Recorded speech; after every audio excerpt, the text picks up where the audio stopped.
instead of technology putting you out of business, out of a job and all that stuff, you own technology that will then feed you and produce a currency based on a caloric value, which is the origin of currency. If you look deep, for me, the store of value is the climate hardened agricultural infrastructure. So I'm turning things into gardens immediately. What about food production with the machinery tokenized as an NFT slash real world asset, a physical piece of hardware that produces food on the blockchain and the integration of these two worlds together?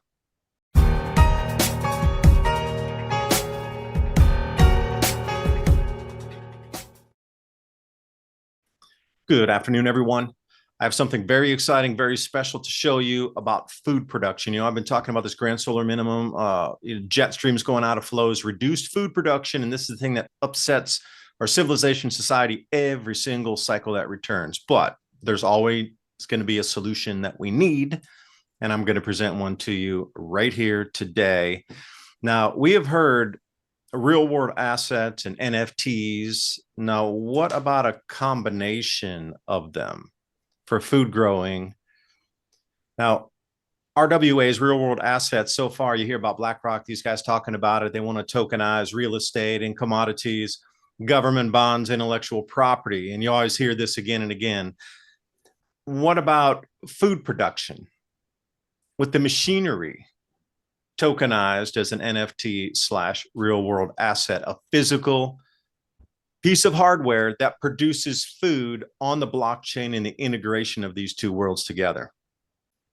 None of these investment houses and bankers and brokers are talking about this. We're swinging it over into a completely different category where blockchain meets food production.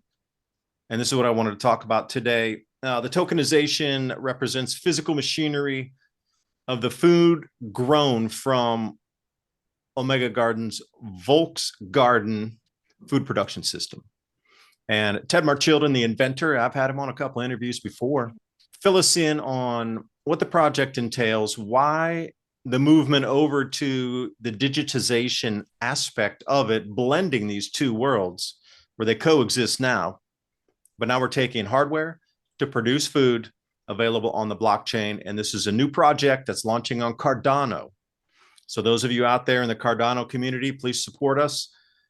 Allow others to know that we are moving forward with this project. It is in play right now. We've already listed through NMaker. The addresses are available, and we're going to take a look at the machinery, how the food's grown in it, and then what happens with that produce? How can that be used and return on value for that? So Ted, I'll allow you to, jump in with this tangible asset and food production, food growing, and this takes us into a whole new realm of what was cryptocurrency in true practice now, the real use of it.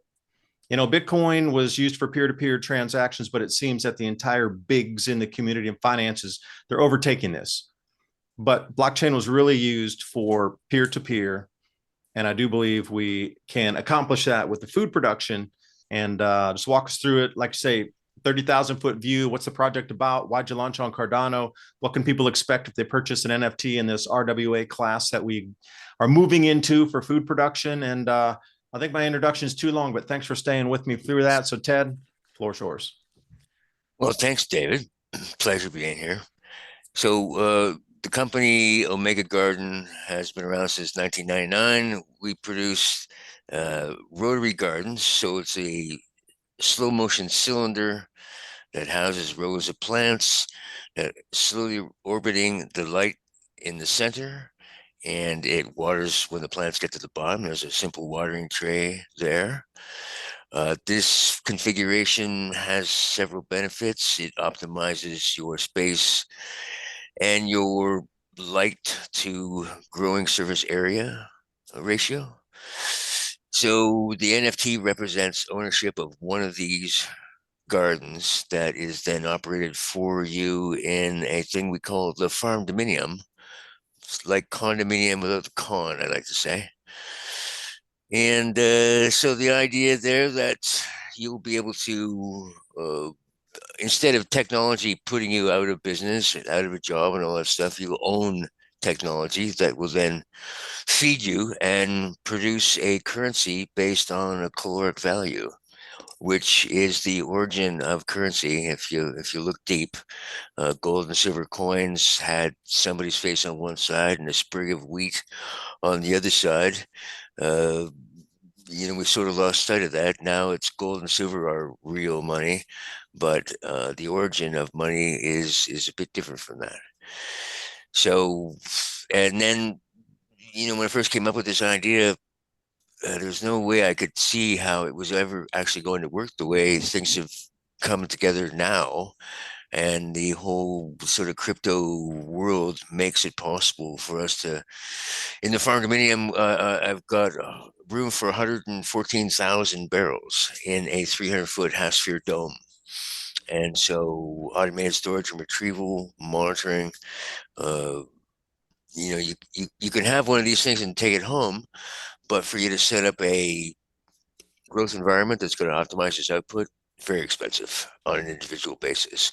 But if we do it in a collective and we live in proximity to it, uh, this has got some deep, deep ramifications for surviving grand solar minimums or any optimization of civilization. We should be optimizing, I believe.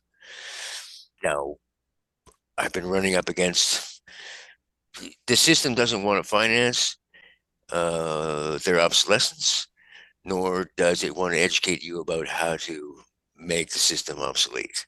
So it's something that really needs the average folks to get into it. It's got to be uh, distributed.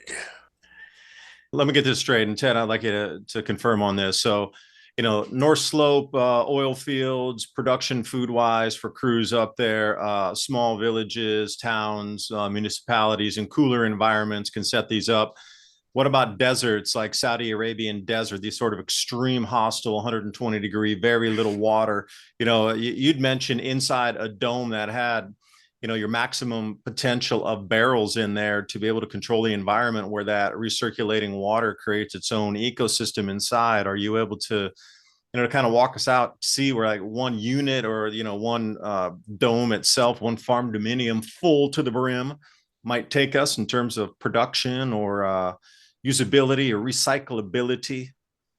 The colder climate is probably easier to operate in just because you're producing heat, you've got waste heat from the lighting.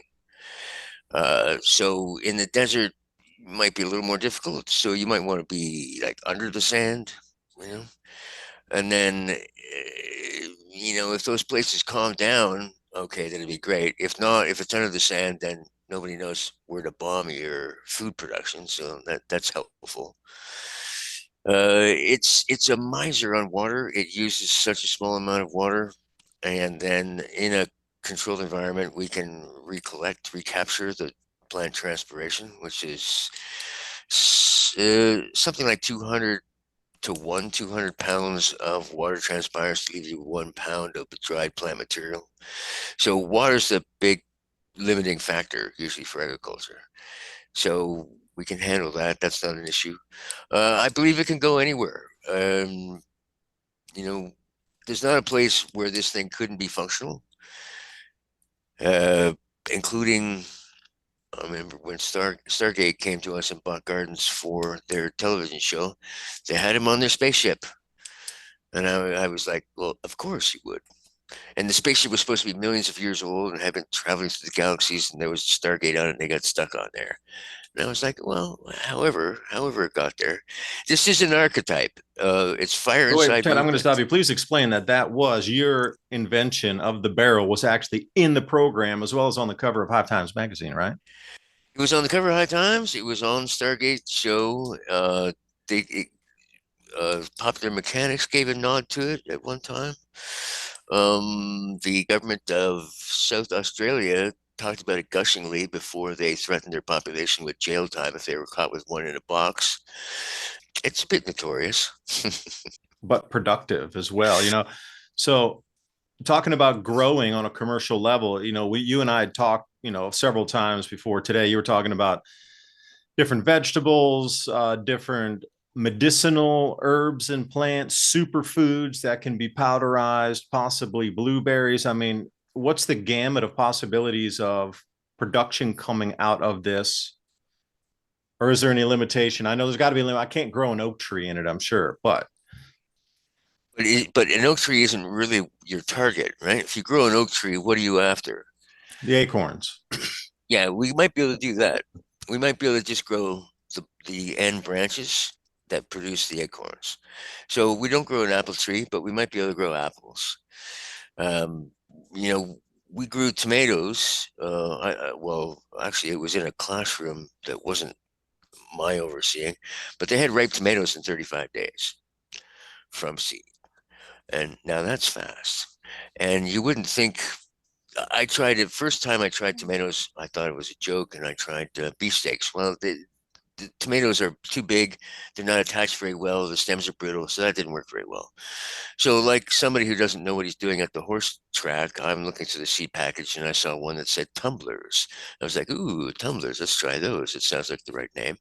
And well, they work like a hot damn. Those were the like cluster on the vine that are a little bit smaller than a cue ball size, BC hothouse kind of thing.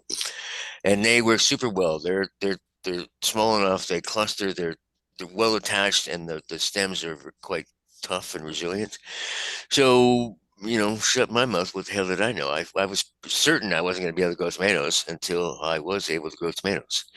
So we can do all the small to medium sized fruit and vegetables as far as I've tried so far, and we can do strawberries and we do beans and peas, and I haven't done the wheat and rice yet, but I'm certain we can. It's just you want to do all that R&D before the world recognizes the need for it, you go broke that way. But I believe it's time. There's 300,000 plants to try. So get back to me, and that's going to take a little while. Even with some help, it's going to take a little while to cover all that. But hey, that's what are schools for? What are the research opens us up to again how much more can be done on blockchain. If you can make the argument that you're increasing the efficiencies, well, there should be a reward for that, right? If we've been doing something terribly inefficient, like what's happening in greenhouses, for example, uh, you know, uh, the greenhouses in the commercial one, you've got 14 watts per square foot surface area being utilized as supplemental lighting. But it's so far away from the plants, it just keeps them awake. It just annoys them so that they don't go to seed. Well, what's the difference between annoying the plant and growing it without sunlight?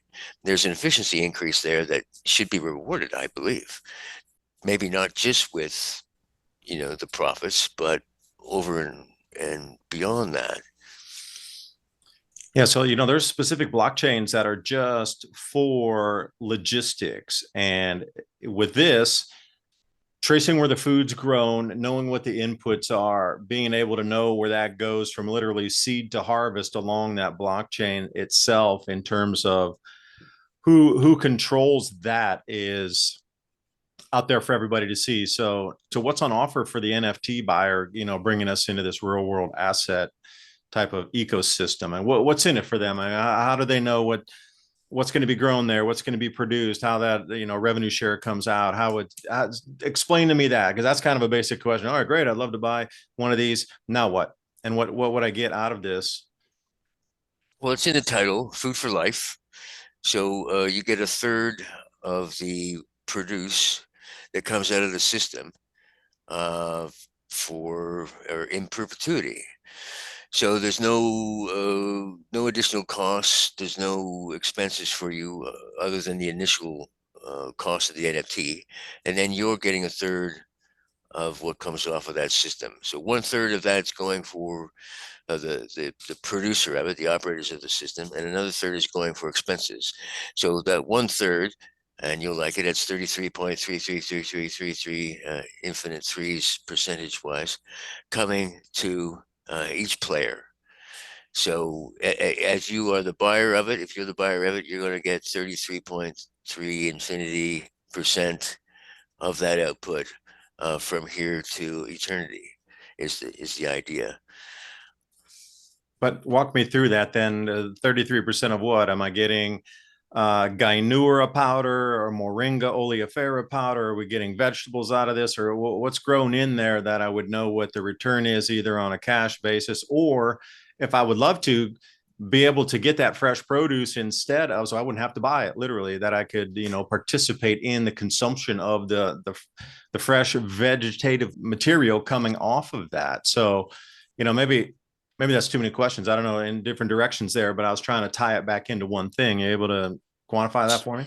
Sure. Well, if you're in proximity, that you can take the food that's produced from it, and we're going to have a wide variety of things that are produced from it. But let's say you're somewhere else in the world and you want to support it, then we'll want to pay that off in the same crypto that you buy in with, right? So Cardano, or possibly we can convert into fiat, if that's preference for the consumer, for the owner of the NFT. We want to do nothing less than uh, offer this to everybody. So we're going to want to build them all over the world. So let's say you buy in Tennessee, but I'm up here in Vancouver Island. Well, when we start building them in your neighborhood, then you can basically repatriate, or I don't know if you call it repatriating, but you could certainly relocate the ownership of the garden to your hood, so that then you can then accept the produce that's coming out of it. And there are some things that we have to map out that we haven't quite figured out. Like I said, with this 300,000 things to test to figure out what's going to grow in there and what's not going to grow in there. But I tell you, what does grow in there grows way faster and tastes better. There's something about the stress. The stress makes it grow faster, but it also increases bioflavonoid production. Uh, Back in the day when we were on the cover of High Times, rumor is that the cannabis that was grown in it was quite a bit more, should we say, functional. The medical ingredients were more highly expressed because of the rotational stress, is what I think was the issue. I couldn't really get any scientists at the time that wanted to actually test it. Everybody was kind of hands off because it was a bit of a hot potato, right? And as I get older, I realize, it was more about growing food that they wanted to. They didn't want the people having such efficient systems. Seemed to be the point, especially when the government of South Australia made it illegal. They made it very clear that this was the best thing since sliced bread, and we're going to put you in prison if we find you with one. So my Well, partner didn't like that, but I thought it was a bit of a feather in the cap. that's where the transfer of ownership comes in with the, on the blockchain. It doesn't matter. Like gold, they do a lot. If you're looking at like Pax Gold, you can transfer ownership of actual physical gold, and it doesn't. That's the greatest thing. It's continental dependent wise. So if you're in Australia, you can claim. If you're in the United States, you can claim. I mean, it's dependent of where you are, but the NFT is transferable. Walk us through a roadmap of timelines here that might be expected in terms of, from here where we begin, and how does this roll us out through the next 6 months or a year? Because you've spoken with a fair few people that are, well, let's say heavy hitters in the finance world slash innovation world, that believe in an innovative devices that possibly will change the world as we know it in terms of efficiencies, gains, production. He'd mentioned a shipping container, 53-foot, that you'd kit it out with these full rolling barrels to end up and go into disaster relief situations. And then second one, from your perspective, this alignment that you and I have talked about this, we've had some incredible conversations about nothing to be bought up and shelved. This needs to go out to be used in humanity. And that's what this alignment is.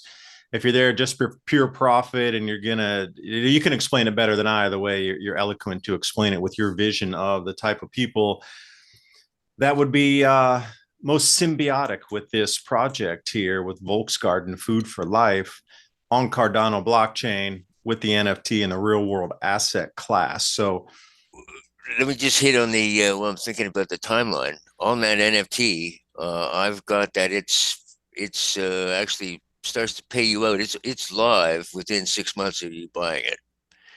because you're So no man going to disrupt. You're purchasing machinery almost instantly as funds come in, and you're extracting those because you don't want to lose value in either fiat currency holding or whatnot. But you want to take that out, purchase your equipment, and get it moving as fast as you can. Almost, on another couple of days after that. Is that correct?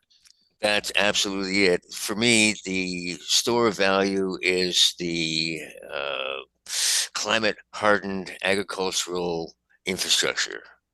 So I'm turning things into gardens immediately. The first place where we're setting up here is a couple of stone throws from where I am.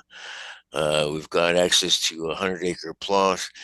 I've got like 6 trade tickets there. I've got cranes, earth movers, all this stuff. It's agricultural land reserve, so we can fabricate and set up farming on this 100 acres. So yeah, I mean that's the thing that I'm trusting in is the technology. So I'm converting everything as fast as I can into that and putting that stuff to work as fast as possible. So, and I think the 6 months, I'm giving myself idiot time. I always make your best calculations, and then times are divided by three, whichever does not benefit you, and you run with that. So I'm hopefully I'm going to outperform the promises that I'm making on the NFT, and we'll be running instantly with it. So and I've been this is a 30 year project that is probably going to be this overnight sensation, 30 years in the making. So, but everything's about timing, right? We couldn't do it before these things that are aligning to happen that are happening now. I mean, I won't go into all the details of it, The but alignment and vision of persons who are participating, even at the institutional level, all the way down to individuals themselves, that alignment needs to go congruous through. well, added to that, the idea that farming is getting its ass handed to it, through grass solar minimums, through government, through nefarious characters. How many places been burned down in the last few years? So it's a pretty weird world that we're living in at the moment, and that we can set things into something that makes a bit more sense, like something that's human centric. This third that you're talking So, about of production off of the barrels themselves or the project, if you're an owner of a piece of equipment, tell me about that. Like walk me through. Okay, I want my third. I love it. Just okay, I'm just a general guy, man. I love the support. I support the project. Love the idea. This is awesome. Technology meets food production meets blockchain. But I would like to cash out, or I would actually like to take my 1/3, and I don't want to cash out. I want to re-roll it and reinvest back into the. There's multiple streets here that we're going to move down in ways that people can operate in the ecosystem. So I guess the most general one would be like, okay, I want to get my third of whatever produce in fiat or in stablecoin issuance, or I would like to take my third in the actual produce, or I would like to uh, transfer that to somebody else, or maybe a fourth. I would like to use that what I could have and roll back in on another investment and get another barrel into that program there. So I mean, can you scoot me down those streets? Another easy yes or no question here. Go Okay. with it. I love the way you answer these things. This is what people are interested in. Because like the only reason I ask you that is you triggered that thought of what is at the base human emotion level, or what are most humans thinking about in terms of, oh, XYZ, it'll be something with, because we're forced into it, money these days, or some sort of acquisition or some sort of, asset for a better term. So that's why I'm asking you these questions. Now we're not going to grow 114 barrels of lettuce, 114,000 barrels of lettuce. So we're going to have a variety of things. So if you are close enough to be able to collect stuff, then it won't be just from your barrel. Because in the barrels, we monoculture the barrels. You don't want to be growing tomatoes and lettuce in the same barrel. That just gets all messy. So we'll figure out a way that you can roll it back into the system if you don't want to take that and you want that to roll back in so that you end up with more gardens, or we're going to be opening this up into a real estate thing before very long. The dome houses the gardens, and then surrounding the dome is a thing we call the habitat ring, which is kind of like a native longhouse, only it's in a loop, so it's an endless house, right? And you need processing, and you need all this kind of stuff around the dome anyway. So this, I look at it like a modern version of a moat and bailey. If you Google moat and bailey castle structures, you'll see, if you're colonizing an area and you're moving in, you dig a big moat, a big round moat. You put the dirt on the inside that gives you the high ground that becomes your defensive structure.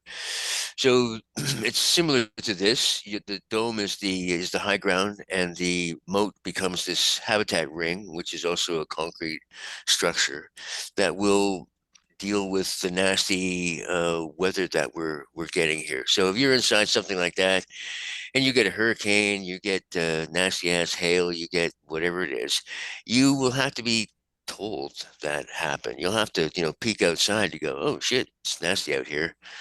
Glad we're inside this thing. I compared it to you at one time, like the bugs on the windshield. If you're on the inside of the windshield or if you're on the outside of the windshield, you're traveling down the highway. You got splatters on the outside of the windshield.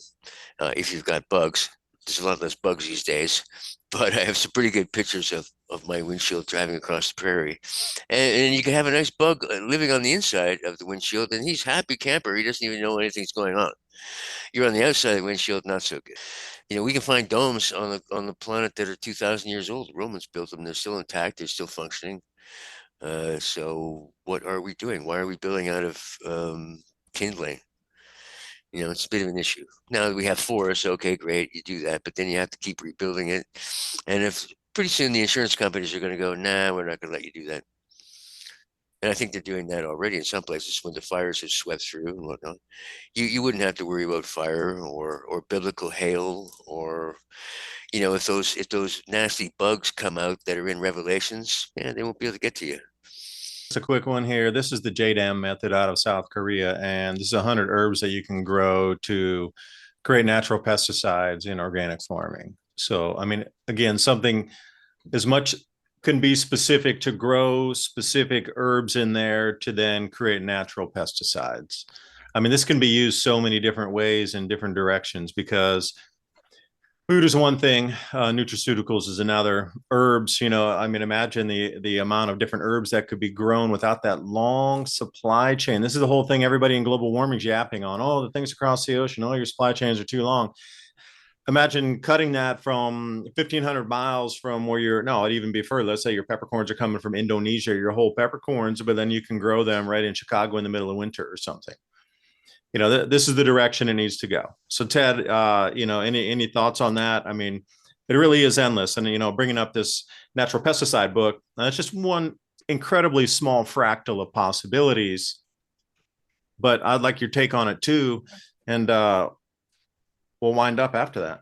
But yeah, like I said, there's 300,000 things to test, to grow, and we need to get started on that. So Ted, let me ask you then, well, how am I going to be able to contact you? And then secondly, am I able to purchase this NFT for the FoodForLife production system, the volksgarden, with your NFT, with the machinery that it's going to provide as a real world asset? Spin me through this. Okay, I'm very interested. I understand the whole thing of why to grow indoors, domes, machinery, incredibly efficient in the way, and outputs possibilities endless. So I know you're working with NMaker, and Cardano blockchain is the first one. And then I do believe here I have the note, Solana and Aptos are next, I believe, for you. Could be, maybe you have something else in the works. And also, I want to purchase an NFT. How do I go about doing that? And then if I have more questions for you, just like I want to reach out to you personally first, I want to talk about this a little more. How can I contact you or be able to reach out to you? Again, there's a double question. I got to stop doing that. Can I just do a single question, guy? I guess not. OmegaGarden.com is the website. I've had that for quite some time. I didn't, when I got it originally, I didn't mean for it to be quite so biblical, but it's kind of has that connotation. And I'm rolling with it now. It's like what do you want at the end? Well, you want those final garden, right? Omega means the last. So when I realized I could get Omega and Garden and the .com, I was like, okay, give me that. We'll take that. Plus, when you look at the garden from the end, it's an O with a support structure at the bottom of it. So it is an Omega. It's like an archetype. And on the homepage, you be able to find the volksgarden Food for Life offering. And there is a green button there, end maker button, and you can click on that. There's also one above it where you can order multiples. You can say, oh, I want 5 of these, and then click on the end maker button and pay that. And my email is info@omegagarden.com. That's the one I monitor. That's the best way. And again, if you have any more questions, please reach out to Ted, because I think it's super incredibly so important now that we get this food production thing online. We understand it. We iron out the kinks. We go for the highest efficiency, highest nutrient density, and the most symbiosis for humanity to produce food in the smallest footprint with the smallest supply chains, all right here, right now, as a real world asset. And everybody yapping into the wind about global warming and thing. You can't not love this entire approach to it, because it checks every single box that everybody's complaining about. And I'll sign off, and I do thank every one of you for watching. Hope you got something out of the video. Please share this with friends, family, and also those of you in the crypto community. Please put a press release out for us. Talk to others that are on different blockchains. Talk to those who have websites in the crypto space. Spread the word too that we have this project going on. Food production meets blockchain meets real world asset.